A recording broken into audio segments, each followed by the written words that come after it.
Bienvenue dans le podcast Trends Bourse avec un regard sur l'actualité économique et vos investissements par Gaël Poncelet, journaliste chez Canal Z, et Guy Legrand, journaliste chez Trends Tendance. Ce podcast vous est présenté avec le précieux soutien de ING. Bonjour à tous, bienvenue dans ce nouvel épisode de Trends Bourse, un troisième épisode consacré au top 10 des valeurs favorites de Trends. Si vous avez loupé les deux premiers, vous pouvez bien entendu les réentendre sur notre site trendz.be. Bonjour Guy Legrand. Bonjour Gaël. Alors ces deux derniers épisodes, on a parlé déjà de pas mal de secteurs, la technologie, la biotech, l'énergie. Mais c'est vrai qu'on n'a pas évoqué l'un d'entre eux qui pourtant était la star en 2025. C'est l'or qui a quand même battu record sur record tout au long de l'année. Alors, il y a évidemment cette justification, oui, l'incertitude géopolitique a poussé le cours de l'or. Mais il n'y a pas que ça quand même, Guy. Non, loin de là. Il y a surtout autre chose. Mais alors, juste un petit rappel, l'or, c'est vrai, a été la vedette tout au long de l'année, vous l'avez dit. On a fait pas mal de bruit autour de son franchissement du cap des $3,000 l'once au printemps, franchissement de $4,000 l'once en automne. L'or a fait en dollars plus 60% à peu près sur un an, beaucoup moins bien sûr en euros puisque le dollar s'est fort déprécié. Voilà. Rappelons aussi que le 22 septembre, il franchissait pour de bon, il avait déjà tâté le terrain un peu avant, pour de bon, la barre des 100 000 € pour le lingot d'1 kilo. Tout ça est fort spectaculaire. Alors, c'est vrai qu'on parle toujours souvent de géopolitique. J'avoue que moi, ça m'énerve un petit peu parce que quand on regarde un graphique de l'or, les événements dramatiques en géopolitique, ça ne fait pas vraiment grimper, et contrairement à ce qu'on raconte. Donc, faut pas toujours croire ce que disent les soi-disant spécialistes. C'est nous qu'il faut croire. Bon, bref, la guerre en Ukraine, par exemple, pour prendre le dernier, l'or était en phase ascendante les jours précédents déjà. Il y avait des menaces, il est vrai. Il a piqué une petite pointe. Bon, il est redescendu aussitôt. Et un an plus tard, début 2023, il était plus bas que sa pointe lorsque l'Ukraine a été envahie. Oui, donc ça ne justifie pas. Ça ne justifie pas vraiment. Et les crashs boursiers, c'est pareil. Mais c'est peut-être plus intéressant. Crash boursier aussi, il s'emballe un petit peu, il retombe après. Mais c'est vrai qu'il ne baisse pas, ou alors très peu, il arrive qu'il baisse carrément, mais on a déjà évoqué, mais très peu, donc c'est vrai que dans ce cas-là, il joue le rôle d'amortisseur, ça c'est vrai. Mais enfin bon... Parce qu'il fait grimper l'or. Mais il y a une autre raison fondamentale, et on en parle de plus en plus, les gens ont enfin compris, la vérité, c'est la défiance à l'égard des États-Unis, disons-le carrément. Ça fait quelques années déjà que un tas de pays souhaitent moins dépendre des États-Unis, moins dépendre, pourquoi ? Au niveau de leurs réserves de change. Parce que, petit rappel, quand un pays accumule des devises étrangères, il met pas des billets dans un coffre, il investit ça, et c'est surtout des dollars évidemment, et ces dollars, il les investit en obligations des États-Unis, obligations du Trésor, qu'on appelle treasuries. Mais ces dernières années déjà, ces pays se disent que c'est peut-être pas génial d'avoir un débiteur aussi important. Est-ce qu'on peut vraiment lui faire confiance ? Le dollar baisse parfois, c'est pas très confortable. Et alors, avec l'arrivée de ce cher Donald à la Maison-Blanche, ce mouvement de défiance s'est drôlement amplifié. Non seulement on ne souhaite pas dépendre des États-Unis, surtout la Chine, qui est parfois en très mauvais termes. Ça va mieux maintenant ces dernières semaines. Ça a été très mal dans le courant de l'année, on s'en souvient. Oui, c'est un couple toxique quand même.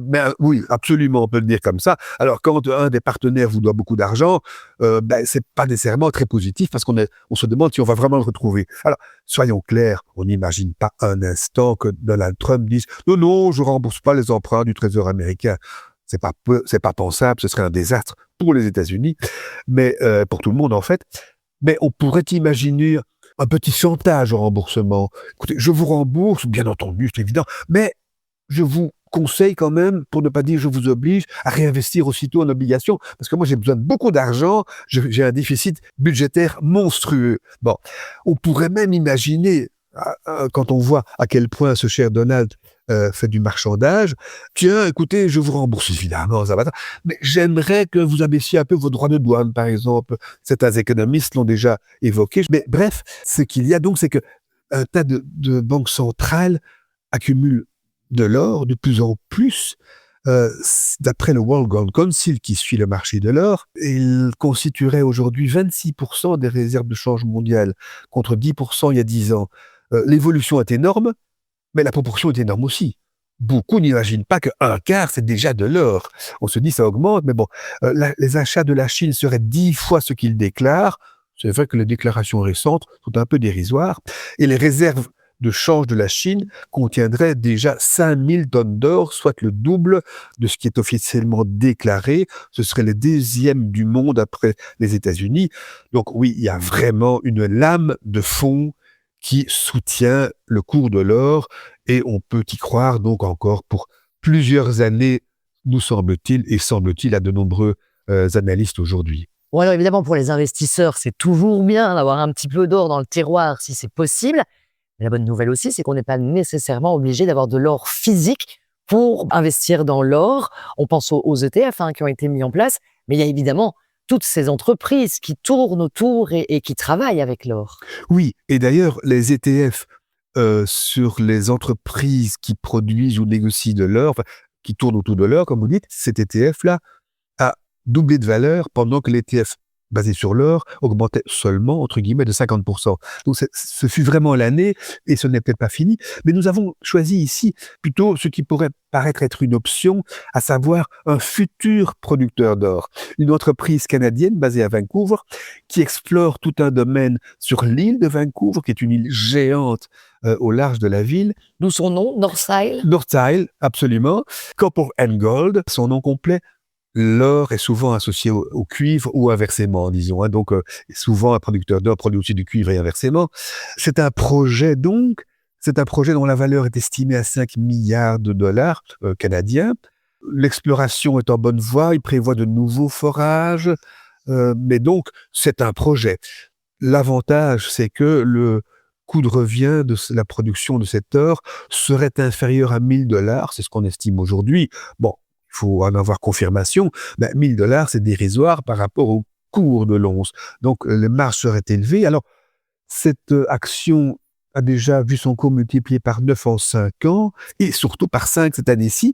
Voilà, ça n'est pas fini à notre avis, ça devient très concret, ça devient très positif, ça vaut toujours la peine, mais encore une fois, c'est quelqu'un qui va produire de l'or, donc c'est une espèce d'option sur le cours de l'or. Il faut garder en tête qu'il n'a pas encore trouvé de l'or. Non, pas vraiment. Il y a une autre entreprise dans ce secteur-là, évidemment, c'est Aya. Qu'en est-il d'Aya ? Mais Aya se porte bien. Alors, nous avons, Trends pas mal conseillé l'argent et Aya déjà depuis tout un temps, se disant l'argent est en retard. Oui, il a maintenant pas mal rattrapé son retard, effectivement. L'argent a fait plus de 90% en un an. C'est pas compliqué, quasiment doublé, à 55 $ l'once. Oui, parce qu'on en parle moins, mais l'argent a aussi battu de nombreux records beaucoup plus que l'or, donc absolument. Bon, c'est très différent, évidemment, l'argent n'est pas tellement thésaurisé, l'argent est plutôt utilisé dans l'industrie. Mais bon, voilà, on y croyait beaucoup. Alors, on croit bien à Aya, société canadienne active au Maroc. Le Maroc, soyons clairs, ce n'est pas le Mali, osons le dire. Le Maroc est un pays qui a un bon climat d'affaires, business friendly, comme on peut dire.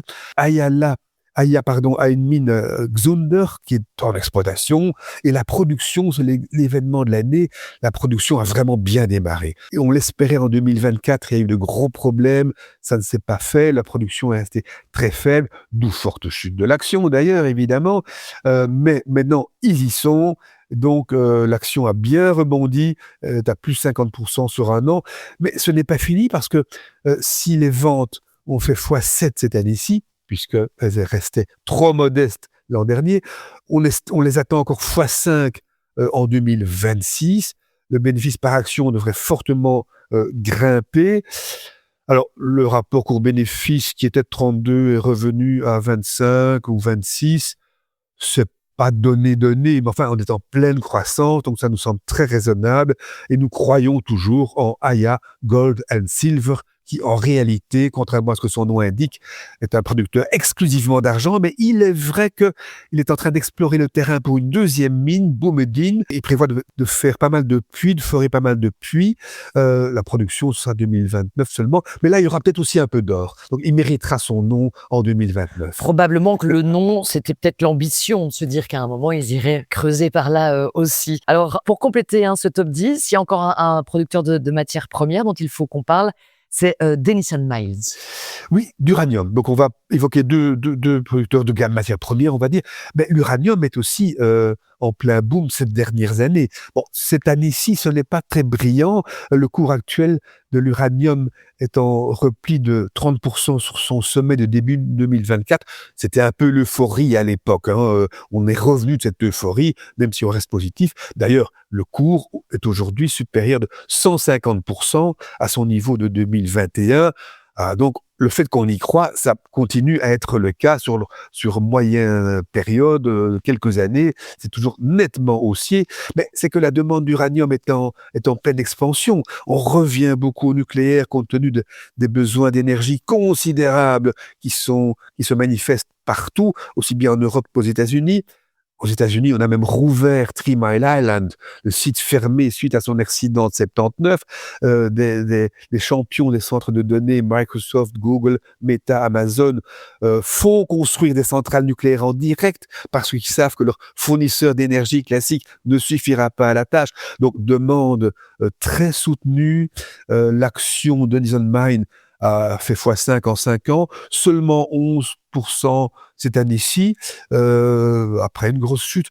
On y croit pour l'année 2026, tout comme on croit dans l'uranium. Alors, la dernière de ce top 10, je sais que vous n'êtes pas hyper convaincu pour autant, on l'avait déjà retrouvé l'année dernière, c'est Mosaic. Oui, ça dépend. Certains sont plus convaincus que d'autres dans l'équipe, soyons clairs. C'est vrai que ça fait plusieurs années que ça déçoit. Bon, maintenant, producteurs de phosphate et de potasse, donc d'engrais, les analyses sont à accumuler, ils ne sont pas à acheter. Mais bon, ce qu'il y a, c'est que le cours a quand même fortement chuté puisqu'on a été déçus. On était à $80 printemps 2022. On est à $25 aujourd'hui. On peut dire que les pannes de cette entreprise sont tout à fait dans le cours, c'est vrai. Le rapport cours-bénéfice est de 6,5, ce qui est quand même très, très peu, il faut bien dire.